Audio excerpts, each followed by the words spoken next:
4, get my shoes and out the door. 5, I'm alive. 6, 7, 8, feeling great. 9, gonna shine, life is good. I'm doing fine. 10, gonna do it right and do it again, yeah. I look into the sky with all the beautiful color, but there's more than just for me, so gonna share it with another. I got to show, to give, let out. I want to sing and shout. Take a look and see a beautiful morning that turns into a beautiful evening, and together make a beautiful life. And if you wanna see, then come along with me, that's right. And if you wanna... Welcome to Experience Michiana. We're so glad that you're with us as we get out and explore the Michiana area. We have a great show for you today. Courtney is going to find out all about the Niles Renaissance Fair, which is happening this weekend. We're also going to find out about the Elkhart Family Resource Fair, which is for foster, adoptive, and kinship families, happening real soon. But first, we're headed to find out about an artisan fair at a historic location with a new purpose. I'm here with Keith Sarber, who's the Executive Director of Church Community Services. Now, Keith, this is now going to be part of Church Community Services, but of course, your main location is in downtown Elkhart. But where we are right now, I've driven by this every day almost for the last 5 years. So tell me about the building that we're in right now, just off the bypass. Yeah, so this is the site of the old Jamestown Historical Museum.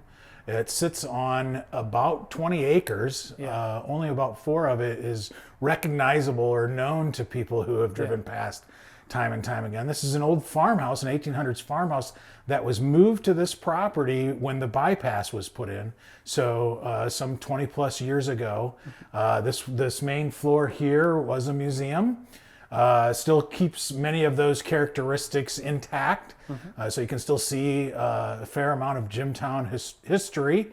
The lower level is a community center, and then the sweeping rolling property is going to be event space, as well as the museum itself. The main farmhouse will be an events marketing space for public awareness and fundraising for church community services.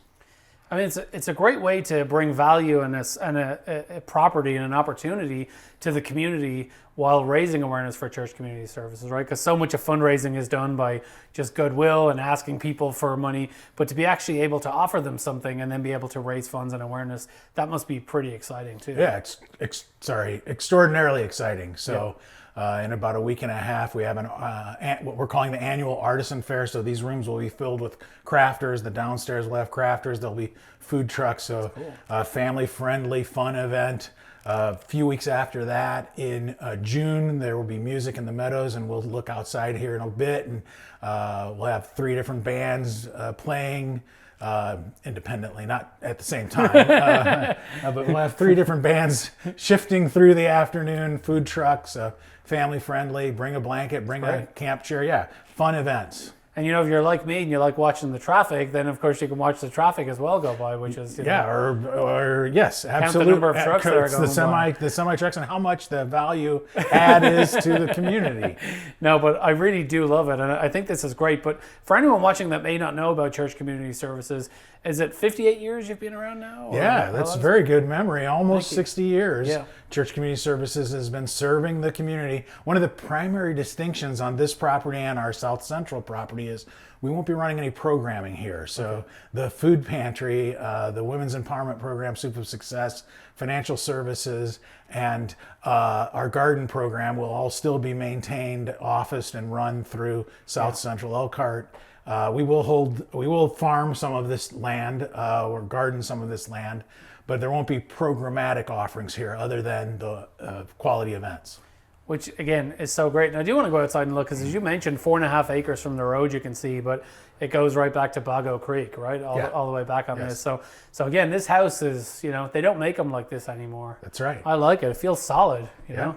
But yeah, it's a beautiful house. Let's go outside and have a look at All right. The acres at Jamestown. That's what you're calling it yes, now, right? The acres so, at awesome. Jamestown.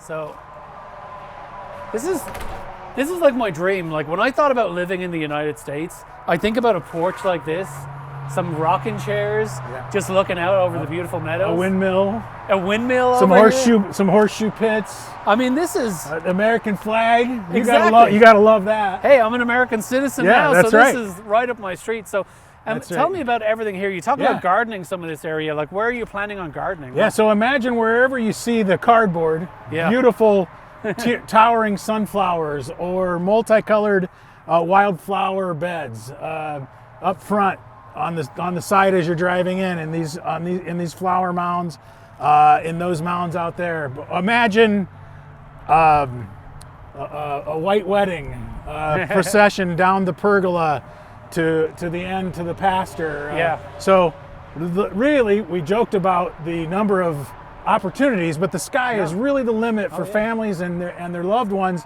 from a wedding to a bar mitzvah to a quinceañera to a family reunion to a high school reunion. Any of that could happen right here. Oh yeah. And it's Imagine the bride, or the groom, walking out that front door down the pergola and again getting married in a wonderful space. Well, and again, it's just, it's great to know that when you do that, then the money is going towards church community services. Not that there's anything wrong with making a profit, but knowing that your money's going back into helping the food pantry or helping the women's empowerment program, Soup of Success, all those things, I just think it's just got a real feel-good factor to it. Some people would say, Keith, are you crazy? You know what? What are you doing? What are you doing here?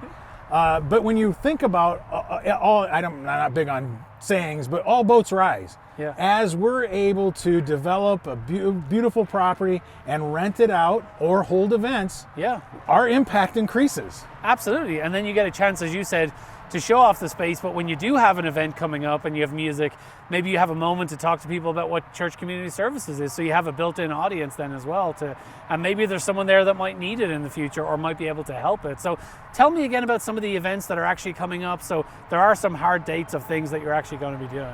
So this weekend on the 16th, the Saturday, we're having an annual Artisan Fair. So inside the museum, outside the museum, will be crafters, will be food trucks. Families can come and explore art and have a great lunch and buy some wonderful products from local vendors all around Elkhart County. June 14th, Sunday afternoon, after church, Music in the Meadows. Nice. Again, imagine a band underneath that pergola. Families on blankets and camp chairs out here having a nice picnic or buying a lunch off the food trucks. I also put a shameless plug in for our huge premiere fundraiser, which is June 27th at the Goshen Theater, the historic Goshen Theater in downtown Goshen. Stand Up for CCS, a seriously funny fundraiser with a headliner out of New York is incredible. Okay. So again, lots of opportunities coming up for people to get involved with church community services. And I think this is great. I mean, it's also great that you've got such great road frontage here that you can show everyone what you're doing as well with the big sign. So again, just a wonderful addition. I think it's a really innovative way to try and fundraise and grow your mission. I mean, why wouldn't you do it? How did you come about having this property? So it's a great question, and you know me, I don't have necessarily short answers, but two board members heard me saying from Church Community Services in South Central Elkhart, pointing south of town, if there were a farm out there somewhere that wanted to be donated to Church Community Services, we would sure take it and make use of it. And they said, hey, I think I know of a farm or a beautiful old farmhouse that might be willing to do that. And so they knew folks on the board, and the board got together, and if I were to give it odds, I wouldn't have gave it very good. But hey. But over the course of a year, we got together and had conversations, and so the whole property, the 20-ish acres, beautiful farmhouse, was donated to Church Community Services. And just finally, for people that did want to, love the Jamestown Historic Museum and the honor of that, what are the things you're putting in place to make sure that you do still respect the history of the building? We are going to maintain that main level of the museum. We have no designs on changing that. And so families will still have access to the Jamestown Historical Museum as it was when we took it over. At any event, the museum will be open and people can walk through. All right, so this Saturday, May 16th, what time is the arts event going to be on? 9 a.m. to 3 p.m. Sweet. And the Music in the Meadows will be at noon to 5. Perfect. And I would be remiss if I didn't say to add in, so in October, fall seeds, harvest Seeds of Hope harvest party in October, and an incredible Christmas at the farmhouse. That is going to be great. I'm not going to reveal all of it, but no, cut out. I'm not listening to Christmas already. Okay, I love Christmas, but no, it's too soon for Christmas, Keith. But imagine lighting it up. Huzzah! It's time for the Niles Renaissance Fair. This is always my favorite times of the year. I love Renaissance festivals. I've been going to them since I was a kid, and I have with me Carrie here. Carrie, you are a queen. Is that your official title? Yes, it is. I am Queen Curiel of the Niles Renaissance Fair. I love it. I love it. Now, this is coming up this weekend, which I'm really excited about. I know there's a little bit of a chance for rain, but this event happens rain or shine, correct? Yes, it does. All right. Now, I know you guys have continued to grow over the years. How many years have you guys been doing it there in Niles? So this is our 8th annual year. We did have to take a year off for COVID, so it would be 9 years if COVID didn't happen. Okay. I know there's always that asterisk in there, right? Yep, absolutely. Now, to get into the festival or to the fair, there are tickets. There's an admission price, but a lot is included with that. Let's talk about everything that you can do once you get through the gates. So we have over 50 regular vendors. So they do everything from clothing to jewelry and all that stuff. I know you guys are busy setting up still right now, right? I'm turning off my walkie-talkie. So anyway, we have a bunch of vendors, like I said, clothing, jewelry, hand done pottery, chainmail, dice, you name it, that kind of goes along with it, and we pretty much have it. We have 5 food vendors this year. We have, I think, 14 different acts, including great. like encampments and stuff like that. So yeah. Perfect. I know I have one of my favorites here. I don't know if you've been to a Renaissance Fair, you know what this is. This helps cool you off, keep you cool, right? You just kind of shove it in, and this is how they used to do it in the olden days, right? Now, why do we celebrate the Renaissance Fair? Why, the medieval times is such a turning point. Why do we do these Renaissance fairs here in our community? I think a lot of it has to do with nostalgia. And, everybody loves the story of King Arthur and the Round Table and the idea of sword fighting and riding horses and jousting and all that stuff. And I think a lot of it has to do with, like, it's magical. And it gives adults a reason to be silly and have fun and not be adults. And it gives the kids a little bit more of that wonder. When they're running our fair, doing our scavenger hunt, looking for dragon eggs, the kids run in and they are so excited when they finish that scavenger hunt to come get their little prize. Tell me more about the scavenger hunt. What is that? So I have 5 dragon eggs. They're about 15 inches tall. Wow. They get hidden throughout the fair in various vendor spots, and the kids are tasked with running around and finding them. And then when they're done, they get a little gift bag with like a pretty rock and a coin that has the Niles Renaissance Fair on it and the year and a tattoo and like a little toy. Awesome. So, and is that free to do for the scavenger hunt? That is absolutely free to do. Yep. How cool. I love that too. And of course, you have so many tremendous vendors, all the things that you can find, that you can wear, that you can play with. I love some of those toys, similar to what they used to play with. We have one of the, I should have brought it downstairs. One of the juggler things, where you can flip it and turn it. But you guys also have performances. Let's talk about that, because that's going to be happening both days, Saturday and Sunday, correct? Yes. So we have a comedy act. His name is the Idiot Rick Rock. He is a draw for all over the state. Pretty much if you have been to a Renaissance Fair in Michigan, you have heard of Rick Rock. Perfect. He's been doing it for years. We have a sword fighting group called the Swords of Valor. They do live steel combat. We have the Azure Musketeers this year. They're new. They do a pike drill with the participants in the fair. They teach them cool. how to use the pike and stuff like that, as if they were going to wow. stop a cavalry charge. We have a couple of encampments. We have a pirate encampment, and we have an encampment called Corvus Cohort. And they kind of show life in the times and stuff. Yeah. We have several musicians, a singing pirate, a group of women that sings, and I'm missing one. I don't know Well, what do I'm you missing. guys have a list of your events somewhere? Yeah.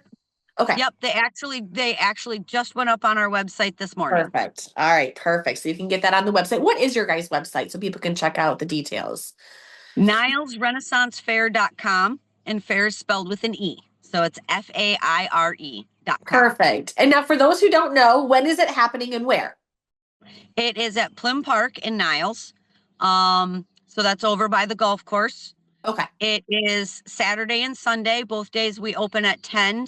Saturday we close at 6, and Sunday we close at 4. Perfect. So lots of time to get it. And the tickets are each per day, correct? Or do you have a weekend pass? We do not have a weekend Okay. pass. Tickets are per day. Adults, so that's kids 13 and up, are $10.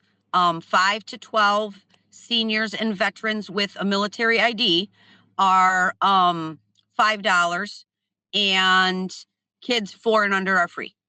That's such a reasonable price to be able to have an adventure, if you will. Yes. I love it. Now, you guys have food there too. That's important because everybody needs to eat. They need to drink while they're out and about, especially because we're expecting some warmer temperatures this weekend too. So let's talk about what kind of food you guys have. So this year we have Woodstock and Grill, which does barbecue. He's the guy that does our turkey legs. Which Perfect. most I mean, people you got to refer have to a as- turkey leg at a Renaissance Fair, right? Yep. I will warn you, he runs out fast. Ooh, okay. Yep. He also does pulled pork. He does this macaroni and cheese with pulled pork on it that everybody apparently loves. Yes, I've heard of it. I do not eat pork, so I don't eat that. More for me. Yep. He also does some really awesome Brussels sprouts. Okay. We have Cottage Inn, who everybody knows. Mhm. They do pizza. We have a place called Inspired Eats that's from a little bit north of here, and they do Asian inspired food. They're new this year, so we're going to see how that goes. Okay. And then we have a kettle corn vendor who literally makes the kettle corn on site. I love it. And we have Apotheca Teas, which anybody in Niles knows Apotheca Teas. Yes. And we also have a company called Wandering Espresso that does coffee. Okay, perfect. Now, I'm sure people come from far and wide to visit the fair because there is a draw for these kinds of events. Where's the furthest person that you've seen come and visit? Last year, I had a lady tell me she had come from Arizona. Wow, that's awesome. I love that. Yep. And all of your vendors and your performers, are they mainly local or are they coming in as well too?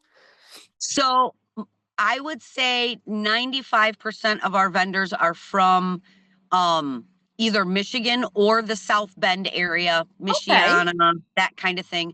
We do have a couple that come from a little bit farther, but not many. And the ones that do come a little bit farther tend to be a little bit more, like of a niche type of thing. Well, I hope everyone comes out and experiences the Niles Renaissance Fair. It's going to be a great weekend for you guys and a great way to celebrate medieval times and just live in it. Yep. All right. Thank you. I'm here in Elkhart at the Elkhart Health and Aquatics, which is right behind me, which is the location on Memorial Day weekend for an event that's coming up. And I'm here with Michelle and Aisling. And Michelle, first of all, tell me a little bit about the organization that you're the founder of. The Elkhart Family Alliance, which is a collective group of nonprofits, faith community members, and just community members that come together. And what we are doing is we were getting to know each other, getting to know what services and resources are available in Elkhart County for foster, kinship, and adoptive families. And now we are at the point where we are formalizing some things that we want to accomplish. And one of those things is the resource center that we're having on Memorial Day weekend. And so the resource fair that you're having is going to be here in the aquatic center, Yes. not in the swimming pool, but in the general area. And so why is it so important to bring all these resources together? Like, what are the challenges that are being faced by families who do want to foster or adopt? Well, there are nuanced things that they do deal with, and so we want them to know what resources are available. I mean, if you think about it, when you have a child that comes into your home, they are someone that you don't know. Yeah. And now everything that you have going on the rest of the day and tomorrow and next week, that child is going to be coming with you. So there's so much learning and there's so much growth, but you also encounter things that you could not ever plan for. Yeah. And then you need help, you need assistance. Where do you reach out? Where do you find that assistance? There is so much. Elkhart is a rich community that has so many things that are available for parents and definitely for foster parents, kinship, adoptive parents. But you don't necessarily know about these things Yeah. until you need them. So we're getting everybody together, and I think it's awesome because if you're doing this work and you can meet with a resource and ask specific questions, find out what they do and if it really serves the needs that you have, this is a great time to come and talk to the actual providers. We have so many things that are going to be going on. There's going to be games for kids. There's going to be a therapy dog. There's going to be food. It's going to be a really wonderful day, along with very informational for people that are doing this really important work. Nice. Aisling, tell me a little bit about the Michiana Family Center. What is that and what do you do? And Yeah. I know you're executive director of that. Yep. So we put supports around foster, adoptive, and kinship families. So we serve the Michigan area and Indiana. So we come alongside Michelle and her group. Though once a month we all meet. We talk about all the different services we provide. We do support groups. We have monthly meetups. We were just at Sky Zone last week with all of our families having a great time. So we do that, and then we have mentors that we put around our kids. So in people's first year of being a foster parent, 50% of the families quit, and they say it's because of lack of support. Yeah. So that's why we come together as a community to say, this community has great support for you. So come along, see what's available. If you're a family who's thinking about being a foster parent, come to this resource fair to see what's available for you. There's summer camps, like we have the Boys and Girls Club Yeah. in this area. We have Lifeline in this area. There's lots of good things to be a part of. So if you're thinking about being a foster parent, come and get the knowledge. Yeah. And because you talk about that 50% number, I know that's a national number. That's not just here in Elkhart, it's everywhere. But Michelle, it's so hard to get people to actually open up their homes. And I get it. It's like, so when you do get people, it's kind of disappointing to know that because of a lack of resources, or maybe accessibility to resources, not the actual resources, maybe they're there. It's kind of disappointing to know so many drop off. Right. It is very disappointing because when you have a foster parent that is doing it, the value of someone who has done it and continues to do it, and then they understand the resources and they understand what's available to them. They just bring so much of a richness to what they do. I honestly think the people doing this work, I mean, they're social champions, and we should be able to come around them and support what they're doing. Maybe not everyone, like you said, it is difficult to be a foster parent. So maybe not everybody should do that, but I do believe that everyone can play a part in helping and being a part of what is going on. These kiddos, they need a lot, they have a lot of needs, but there is so much support and resources in school and many of the organizations that you mentioned, and there's many others. There's clothing closets. Aisling's team helps with food insecurity and helping out. Yeah. So there's just so many resources, and we just want to make that available so that if it's about a community that wraps around, that a foster parent knows, I've got community backing, so this might be hard work, but it doesn't have to be lonely. Yes, families that find our groups, find Michiana Family Center, families that find out what Elkhart's doing, those families are not quitting because they're not alone. Once they find us, they're like, They're just so happy to have found those resources, find the support groups, find the food distribution, find the summer camps that are available. Once they find us, they're not quitting. The number goes way down. Yeah. There are Of also course. so many behavioral health resources Yeah. in this Yeah. area. It's very, very rich. So it's not, there's therapy and there's school, so psychologists that can help. There's so many resources. And again, we talked about this a little bit with you. I talked about this, but when you have a young family or you have a family, it's really hard to welcome in what can often be a child that's been through a lot of trauma. I mean, even if they haven't come from an extremely traumatic background, it's still traumatic that they have to go into a house where they don't know anyone. I mean, that alone is traumatic, right? Yes. Even if their background hasn't been maybe as bad as other kids might have been, but still that in itself. And I know a lot of people struggle to welcome that kind of chaos for a while into your house. But Aisling, what are some of the things that you're seeing in terms of what are the foster parents getting out of this? Because obviously, they're helping children, but what are the outcomes? Are they happy they've done it? What's the true reward for doing this? Yeah. Well, I think once families come, be a part of the support group, come be part of the resource fair, we'll all be together. Yeah. And you're in it with other people. You want to do this because you care about kids who the child didn't ask to be a part of a hard situation, Yeah. but they are. So there are grown-ups that they want to be part of that. A lot of times because they may have been a part of hard times when they were young. Yeah. So they know what grown-ups did for them and they want to be that grown-up now for this next group. And they're so glad to not be doing it alone, because no one should parent alone, especially our families. So we all get to do it together. So that family's getting camaraderie and everyone feels like they belong and have support. Awesome. Now, Michelle, it is Memorial Day weekend. Yes. Saturday, right? May 23rd? Saturday. Yes. And May so what are the times that it's going to be on here? We're going to meet from 11 to 1. So it's going to be a come and go as you can. We'll be open from 11 to 1. There will be food, Yeah. lots of games and activities, tons of fun. Yeah. Face And paint. I mean, you can't have kids around. I know it's going to be food trucks, and I know you want to say thank you to the Community Foundation of Elkhart County for supporting this as well. Their offices are right here in front of us, and a lot of the community partners that have come on board to try and help with this. So is there any information online in advance, or just show up on Saturday, May 23rd? We do have registration. I can let Aisling tell you about how to register. Yeah. Go to michianafamilycenter.org Okay. and the information's there on the website. All right. Well, But thank you you can so much. just show up too. Yeah. Just show up and Show up. Just Free speak. food for all foster, adoptive, and kinship families. Nice. That's great. Thank Yeah. you. All right. So hopefully you come along May 23rd, get involved. Maybe you can't come that day. You can still go to their website and find out more. Well, that's it for today's show. Thank you so much for being with us. Make sure you get out and experience Michiana for yourself, and we'll see you right here next week.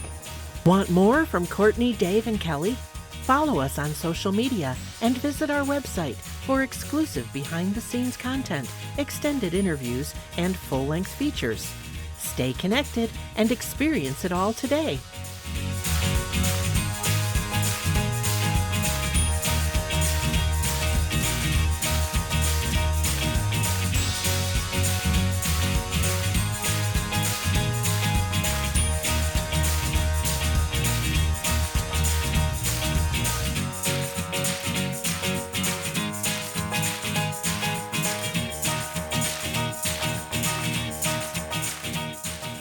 This WNIT local production has been made possible in part by viewers like you.